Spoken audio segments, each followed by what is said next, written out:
Okay, hello, this is Mr. Weber again, and you are watching video lecture number 60. Today we are looking at women in the public sphere.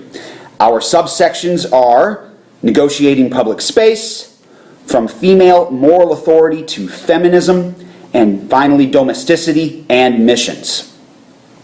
So late 19th century partisan culture was aggressively masculine. In political offices and party conventions and on election day, men voted in male surroundings, such as barbershops and cigar stores. Women were permitted to vote in government elections in 4 states, 3 of which were admitted into the Union during the 1890s. Women did vote in school board and tax-related elections in some other states. In one religiously divisive Boston school board election, an outpouring of female voters testified to the motivational power of Protestant Catholic conflict among women as well as men. During this period, women worked to create a political culture of their own, some claiming political rights for women as for all citizens and becoming involved in causes of concern to women such as temperance. So let's have a closer look then. Number 1, our first subsection, negotiating public space. Gradually, women of all classes and backgrounds began to claim their right to public space. At the same time, middle-class women sought in a different way to expand their place beyond the household by building reform movements and by taking political action. No one promoted commercial domesticity more successfully than P.T. Barnum, who used the country's expanding rail network to develop his famous traveling circus. Barnum condemned earlier circus managers who had opened their tents to, quote, the rowdy element. Finding Americans eager for excursions, railroad companies made their cars more comfortable for respectable women and children. The purveyors of modern consumer culture also designed one popular site specifically for women, which was the department store. In earlier generations, men had largely controlled the family pocketbook. Women's task was to labor at home to produce their families' food and clothing. By the late 19th century, though, especially in towns and cities, women became the family's main shoppers. Department stores attracted middle-class ladies by offering things like tea rooms, children's play areas, and other features that made women feel more welcome. Okay, on to the next section, from female moral authority to feminism. Changing expectations about the use of public space reflected a broader expansion of women's public activities, from patriotic work to many types of reform. Starting in the 1880s, women's clubs sprang up in cities and towns across the United States. So many clubs had formed by 1890 that their leaders created a nationwide general federation of women's clubs. Such groups frequently made what's called maternalistic arguments. They justified their work based on what they saw as women's special talents. One of the first places women sought to reform was the saloon. The Women's Christian Temperance Union, founded in 1874, spread rapidly after 1879 when the charismatic Frances Willard became its leader. It became the leading organization advocating prohibition of liquor. The WCTU, more than any other group of the late 19th century, launched women into public reform. The movement for women's suffrage benefited from the influx of temperance support.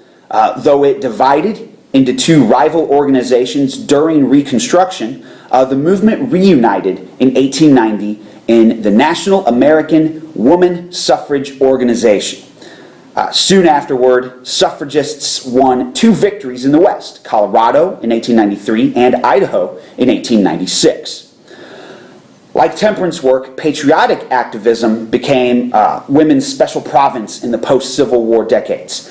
One group, the Daughters of the American Revolution, founded in 1890, devoted themselves to celebrating the memory of Revolutionary War heroes. African American women did not sit idle in the face of discrimination and exclusion by white women from philanthropic organizations. By 1896, African American women created the National Association of Colored Women, a network of local women's clubs that focused their attention on community support. Black club women arranged for such things as the care of orphans. They founded homes for the elderly. They worked for temperance, and they undertook public health campaigns. The largest black women's group arose within the National Baptist Church, which by 1906 represented 2.4 million African American churchgoers. Founded in 1900, the Women's Convention of the National Baptist Church promoted and funded night schools, health clinics, kindergartens, daycare centers, and outreach programs for men and women in prison. Now, despite divisions of race and ethnicity, many women recognized that they shared problems across lines of economic class. Some created new organizations to call attention to the plight of poorly paid female workers and to agitate for better working conditions. The most famous example was the National Trade Union League, founded in New York in 1903. Financed by wealthy supporters, the League trained working class leaders like Rose Schneiderman, who became a union organizer among garment workers. Although often frustrated by the patronizing ways of their well-to-do sponsors, such trade union women identified their cause with the broader struggle for women's rights. Now, by the early 20th century, the most radical women took a public stance against women's separate sphere. A famous site of sexual rebellion was in New York at a place called Greenwich Village, where radical intellectuals, including many gays and lesbians, created a vibrant community by the 1910s. Along with many other political activities, women in Greenwich Village founded the Heterodoxy Club in 1912, which was open to any women who pledged not to be orthodox in her opinions. The club brought together intellectuals, journalists, and labor organizers who supported voting rights, but had a more sweeping view of what was needed for women's liberation. Such women began to call themselves feminists and to articulate broad goals for women's personal development.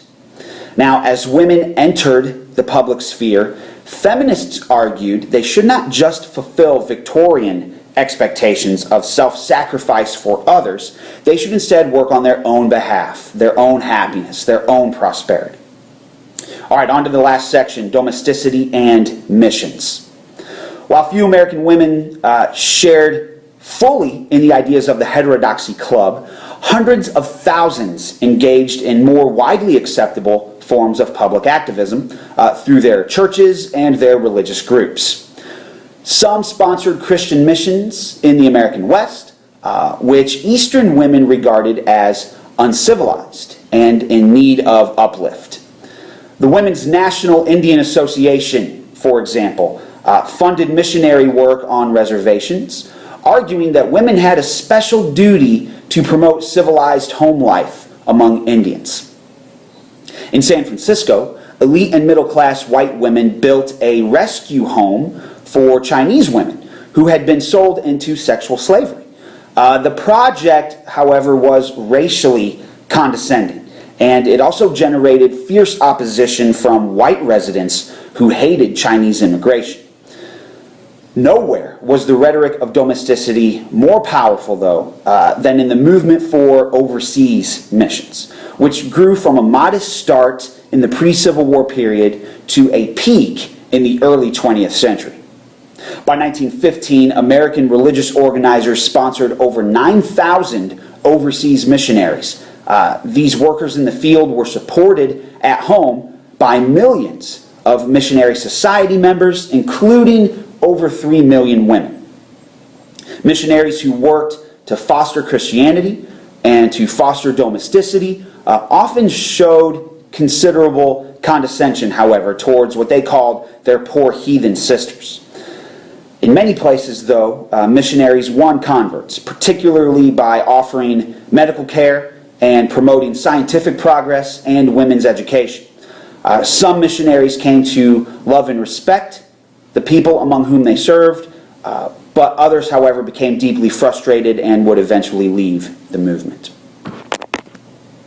Okay, so that's it for today's video lecture. At this time, please answer the review questions and continue on with your notes.